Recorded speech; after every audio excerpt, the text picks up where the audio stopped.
So ngayon mga idol is isi-share ko lang sa inyo kung paano pagtanggal ng password ng Realme C53 na nakalimutan. So meron tayo dito isang Realme C53 na nakalimutan yung password.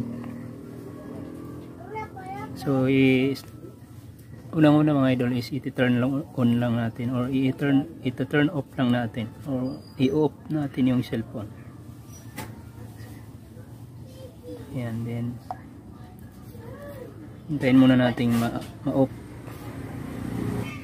So ang gagawin natin mga idol is ilulong press natin yung switch niya for 3 seconds and then pindutin yung volume down. Ayan, isa, dalawa, tatlo. Ayan, 1, 2, 3 and then switch. Ayan, so hindi na siya nag-vibrate mga idol. Ibig sabihin pasok na yan siya sa recovery mode. Ayan, so kapag hindi siya nag-vibrate mga idol, ibig sabihin papasok na siya sa recovery mode. Pero pag nag-vibrate yan siya, ibig sabihin hindi natin siya nakuha o hindi natin natsambahan. So ngayon double click natin sa volume up habang pinipress natin yung power switch. Ayan,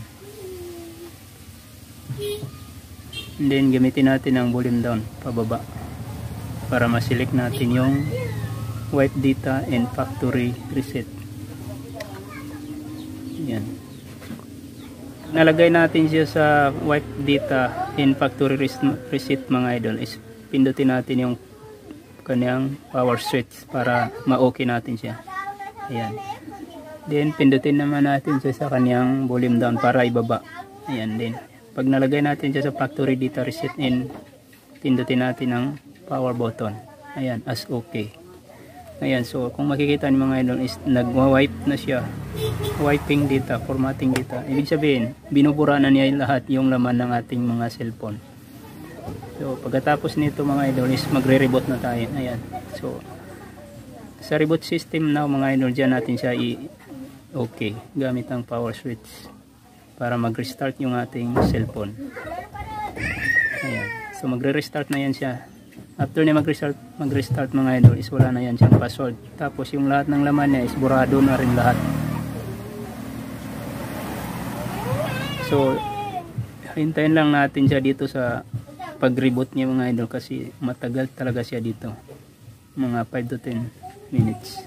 Depende sa cellphone.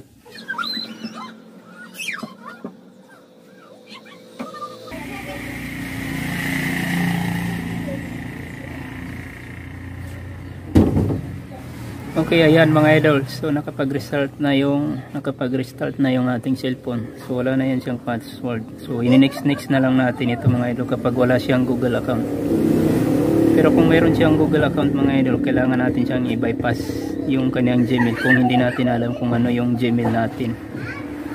So mayroon ito siyang Gmail account mga idol na nakasync. So ito yung palatandaan mga idol sa mga hindi pa nakakaalam. Ito yung palatandaan na mayroong Google account na nakasync sa ating cellphone before nating nakalimutan yung password. May makikita tayong padlock sa taas. Ibig sabihin nakasecure yung ating cellphone dahil mayroon siyang Google account. So kailangan natin itong i-bypass.